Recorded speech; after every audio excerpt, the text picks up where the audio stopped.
Nakuha na at dadalhin na sa morgue ang mga natagpuang labi ng pinatay na TNVS driver sa Nueva Ecija. Inaasahan din ang pagdating ng kaanak ng biktima roon para makumpirma nga kung ito talaga ang 2 buwanang pinaghahanap ng katawan ni Raymond Cabrera. Para sa detalye, makakausap natin sa linya ng telepono si Nina Ong Pauco mula sa Nueva Ecija. Nina, ano bang update mula dyan? Sa mga oras na ito, andito na nga ang kaanak ng biktima nitong pinaslang na TNVS driver na si Raymond Cabrera. Dito yan sa isang punerarya sa barangay San Isidro, Zaragoza sa Nueva Ecija. Ayon sa inisyal na paulat ay andito na yung 2 anak ng biktima at kasalukuyang nakikipag-usap sa Enriquez Funeral para sa magiging labi nito, Ruth. At sa ngayon, andito tayo ngayon at inaalam natin ang pagtutulungan ng forensic team na nagmula pa sa Pampanga na tutulong sa proseso nitong retrieval operation ng bangkay ng biktima.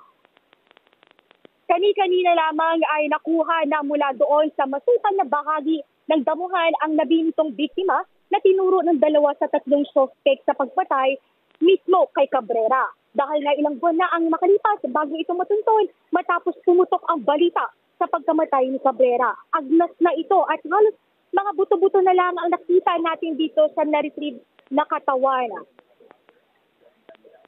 Pero may ilang pa rin nakikita doon sa katawan na suot ng biktima bago siya patayin tulad ng tatak ng kanyang damit at itong kanyang sapatos. Posibleng makatulong daw ang mga yan para mas lalong makumpirma nitong kaanak ni Cabrera na darating nito lamang na pinaslang ang kanilang ama na TNVS driver. Para ikap lang natin itong route, no, mag-aalas 8 na umaga kanina nakarating dito sa Zaragoza, Nueva Ecija, yung itinalagang team ng NBI para sa retrieval operation ng mga labi ni Cabrera. Gumamit muna sila ng drone para makita yung buong lawak ng palayan o makita na mismo sa pamamagitan ng drone itong labi. Pero nang maamoy nga itong nakakasilasok na amoy dito sa masukan na bahagi sa tabi ng kalsada, no, Ruth, nung buklatin na mga otoridad ay dyan na tumambad itong labi na sinasabing katawan ni Cabrera na itinuturo mismo ng mga suspect. At sabi na nga ng mga nakausap natin dito, no, ng mga residente, medyo matagal na rin daw itong nangangalingasaw, nangangamoy, itong masangsang na amoy sa bahagi ng barangay nila. Akala pa nga raw nila ay pinatay na hayop lamang ito at tinapon doon sa area. Ruth?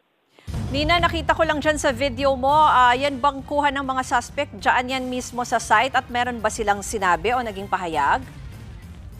Tama ka, Ruth. Base sa pagpunta natin sa mismong site, na-retrieve na nga ang bangkay. Naagnas na ito at umaalingasaw. Masangsang sa pang-amoy itong naagnas na bangkay ni Cabrera. At nakausap din natin ang ilang residente. Nakala lamang nila ay hayop itong nangangamoy o patay na hayop. At nakausap din natin ang kapitan ng barangay dito sa barangay Batitan. At sabi niya sa atin ay ginagawa na raw talagang takunan ito ng mga basura sa bahagi ng damuhan. At kaya yung naaamoy nila ay hindi nila pinansin dahil inakalang patay na hayop lang ito, Ruth.